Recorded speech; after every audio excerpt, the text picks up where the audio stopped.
Your dog does these things every day, but you might not even realize the reasons behind them or what they actually mean. They bark at nothing, take care of you like a child, and sometimes even lick your face. But behind each of these habits lies something that might truly surprise you. Here are 15 strange behaviors no veterinarian will tell you about. First, why do they sit down as soon as it starts raining? If your dog stops and just sits down at the first drops of rain, don't be surprised. This behavior might seem strange at first glance, but it actually has a perfectly logical explanation. Rain doesn't just make a dog feel wet. It causes sensory discomfort, especially in dogs with short fur or sensitive skin. Droplets falling on their ears, nose, or back can irritate them, like something is constantly tickling and bothering them. This can lead to a natural need to stop and wait it out. Additionally, many dogs have an instinct for caution. In nature, rain often means a change in the environment. Scents disappear, things get slippery, and the situation becomes unclear. For some dogs, this is a signal. Freeze, sit, and look around, especially if there's no shelter nearby. Sometimes the reason is simpler. The dog just doesn't want to walk in the rain. They're cold, wet, and uncomfortable, and they let you know in the most direct way. This behavior is more common in small breeds and indoor dogs who are used to comfort. Second, why do they get happy when you sneeze? First, a dog often perceives a sneeze as a sign of attention and contact. Even if you're not directly addressing them, they hear a familiar sound, see a sudden movement, and might think, "Oh, something's happening. It must be about me." Especially if you smile, wipe your nose, or just look their way afterward. For a dog, that's already an event. Second, sneezing isn't always an alarm signal. Quite the opposite. Dogs have something called a social sneeze, a gentle exhale through the nose they use during play or to relieve tension. If your dog often hears you sneeze, they might consider it a harmless sound and react joyfully, as if invited to interact. Some dogs even start responding by jumping, whining, or licking your face, not because they love colds, but because they want to be part of everything you do. Third, why do they pretend not to hear commands? Sometimes it seems like a dog hears everything. Just open the fridge or pick up the leash and they're already by your side. But when you say no or don't, they suddenly stop noticing you, turn away, freeze, or start sniffing the ground intensely. It seems like they're deliberately pretending not to hear. And in a way they are. Dogs can choose what to react to, especially if they know the command won't bring anything interesting. For example, if home means the end of a walk or a no means something tasty is off limits, the dog might decide it's better not to hear right now. This isn't stubbornness or malice, it's just well-functioning associative memory. Plus, dogs read our emotions very quickly. If a command is said in an irritated tone with tension or without confidence, they might ignore it because they don't sense leadership in you at that moment. Sometimes, deafness is a way of testing boundaries. The dog observes what happens if they don't listen. If the reaction is weak or unclear, they might try again. So yes, the dog hears you. They just don't always think it's worth responding immediately. Fourth, why do they sniff one spot on the street for 5 minutes? And for them, it's not just a stain on the sidewalk. It's an entire information portal. Dogs experience the world through their nose. Every trace, drop, or lingering scent carries a lot of data. Who was here? How old are they? Male or female? Sick, aggressive, or scared? For a dog, it's like reading a news feed but with smells. Some places are especially rich in scents, like the corner of a building, a pole or patch of ground where other dogs regularly mark their territory. Every new visitor leaves their mark, and the dog must decode these layers of information like an archaeologist at a dig site. Sometimes they linger longer if they sense someone familiar or suspicious. It's not just curiosity, it's analysis. Should they leave a response? Is there a threat? Should they mark the territory? Fifth, why do they bark when someone comes to visit? In reality, barking when someone arrives is completely normal behavior. At that moment, the dog is doing several things at once. First, they're alerting you. Someone has come to us. It's a primal defensive instinct that sounds something like this in their head. The boss needs to know someone has entered the territory. Second, they might be trying to protect you, especially if the guest is unfamiliar or behaves too confidently. Even a small dog considers themselves part of the protection team and doesn't understand why you calmly watch as a stranger moves deeper into your home. Sometimes, barking is just excitement and emotion. The dog is happy someone has come, but doesn't know how to properly express joy, so they bark, not out of anger, but from an overflow of feelings. What to do? A clear ritual helps. Teach the dog that after barking, they should calmly go to their place and receive a reward. Then they'll understand you can bark, but discipline follows. Sixth, why do they eat grass? Almost every owner has seen their dog suddenly start methodically nibbling grass like a cow during a walk. At first glance, it looks strange, especially if the dog is well fed and their bowl is full. So why do they do it? The most popular explanation is stomach cleansing. It's believed that dogs eat grass to induce vomiting and get rid of something that doesn't agree with them. And indeed, sometimes after eating grass, a dog may vomit, but this doesn't always happen. Moreover, most dogs eat grass without any consequences. They just chew and move on. Another reason is instinct. In nature, herbivores are often prey for predators, and their stomachs contain plant material. Wolves, the ancestors of dogs, also indirectly consumed plants this way. Perhaps modern dogs have retained the need to directly ingest such fibers. There's also a behavioral reason. Some dogs eat grass out of boredom or to get attention, while others simply like the taste or texture, especially in spring when the grass is young and juicy. It's worth remembering. If a dog eats grass occasionally with appetite and without problems, it's normal. But if they do it often and then vomit, it's better to consult a veterinarian. 7th, why do they dig holes in the ground or even in the couch?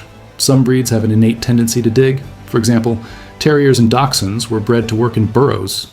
They have a need to dig in their blood, but even ordinary backyard dogs don't dig out of boredom. Sometimes it's just a way to release emotions. The dog might be excited, tired, or conversely bored. Digging becomes a way to release excess energy. They don't want to destroy your couch. They just need to do something with their paws. Often, it's also a pre-sleep ritual. Many dogs arrange their bedding this way. Even if the bed is already soft, this behavior is passed down from mothers to puppies as part of the bedtime routine. Sometimes, a dog digs out of protest, not in search of something. Something bothers them: heat, noise, boredom, a new blanket. Digging is their way of saying, this will be more comfortable, or this will calm me down. 8th, and why are they afraid of the vacuum cleaner? For us, a vacuum cleaner is just a household appliance. Loud, but understandable. For a dog, it's a living creature from another dimension that growls, hums, moves unpredictably, and seems to be trying to eat the carpet. And worse, it always appears suddenly. The main reason for fear is the sound. The vacuum cleaner emits a sharp, monotonous noise at frequencies particularly unpleasant for a dog's hearing.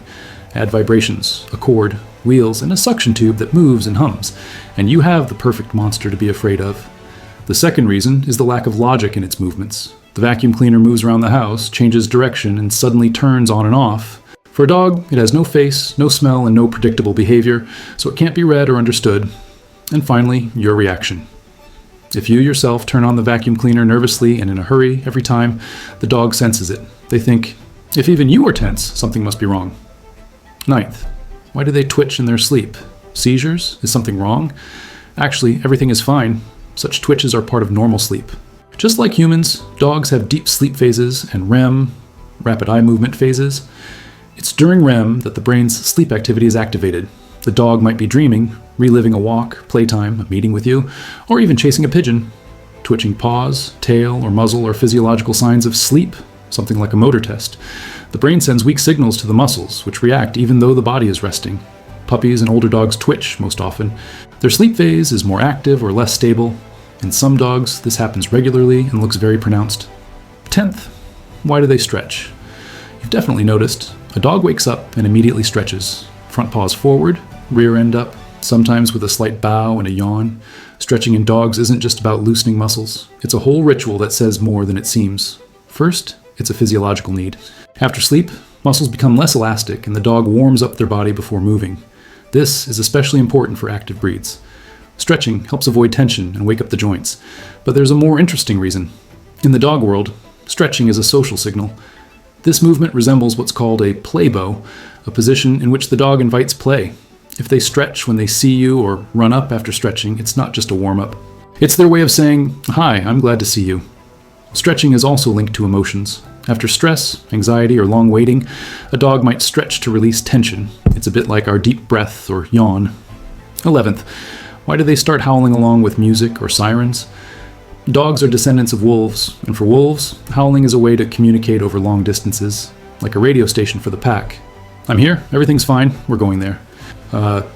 Some sounds, especially long, high-pitched and monotonous ones like sirens or certain melodies, remind a dog of howling and they instinctively respond. Interestingly, a dog's howling isn't always just an echo. Sometimes the dog really tries to match the rhythm. They choose their own note, wait for the right moment to join in. This is more of a social reaction.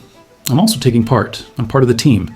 In some breeds, like huskies, malamutes, or basset hounds, this howling is particularly pronounced. They have more developed vocal habits, but even a regular mutt might suddenly start singing if they hear a sound that triggers the right reflex. 12th, Why do they ask to go out and then immediately want to come back home? When a dog asks to go out and then stands by the door a minute later with a change of plans look, it's not a whim or quirk. It's the result of mixed motives. Often, the dog doesn't want to go out for a walk, but to change the environment, check the territory, or release tension. An impulse is triggered. I need to go out. But why? They're not sure themselves. Sometimes going out is just an attempt to break the boredom. The dog feels that nothing is happening at home. Everyone is sitting, the atmosphere is stagnant, and the street is like a refresh button, and once they press it, that's enough. Returning home is then much more pleasant. There's another possibility. Expectations don't match reality. The dog wanted to go out to be in the world, smell the scents, listen to sounds, meet people, but instead, there's an empty street, wind, and a wet sidewalk. And the typical dog thought appears, oh, that's not what I had in mind.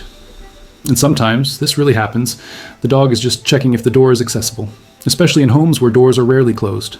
The dog might be testing whether their territory is still under control. They went out, made sure they have power over the space, and that's enough. 13th, why do they scratch the ground and start running after doing their business? If your dog starts energetically scratching the ground after relieving themselves and then suddenly takes off in a wild run, don't be surprised.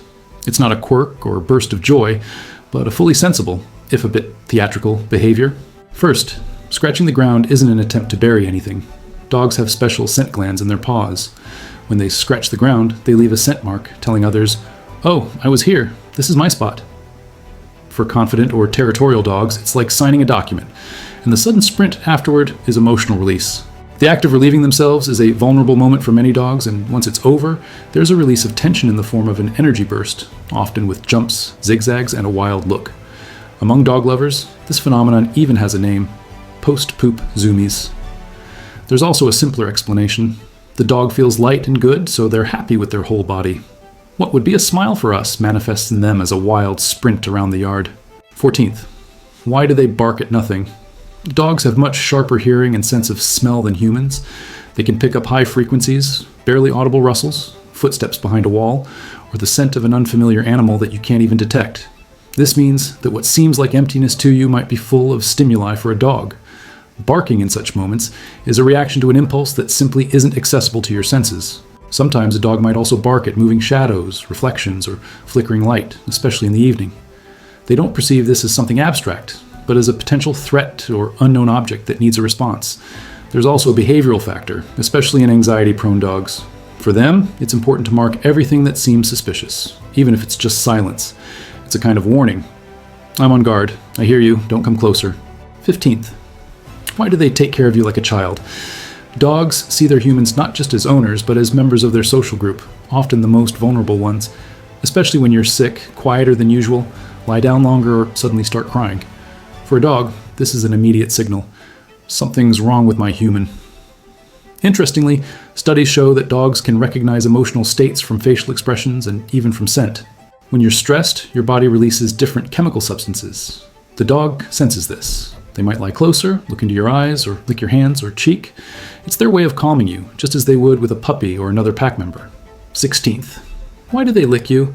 Some dogs gently lick your hands. Others literally wash your face until you stop them, but they don't do it without reason. In their world, the tongue isn't just a taste organ, it's one of the main ways to communicate. When a dog licks you, they're speaking without words. This is how dogs show trust, calmness, and a desire for closeness. As puppies, they lick their mother's muzzle to show dependence and a request for care. In adult life, this reflex remains. Only the mother is replaced by you. You are the center, the safety, the pack. But it's not just about love. By licking your skin, the dog can also read your mood.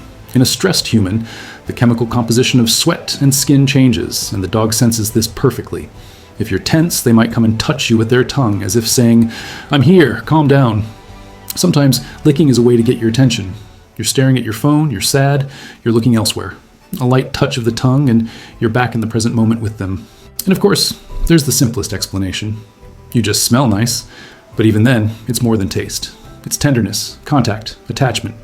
Because when a dog licks you, they're saying, you're my human, and I want you to know it.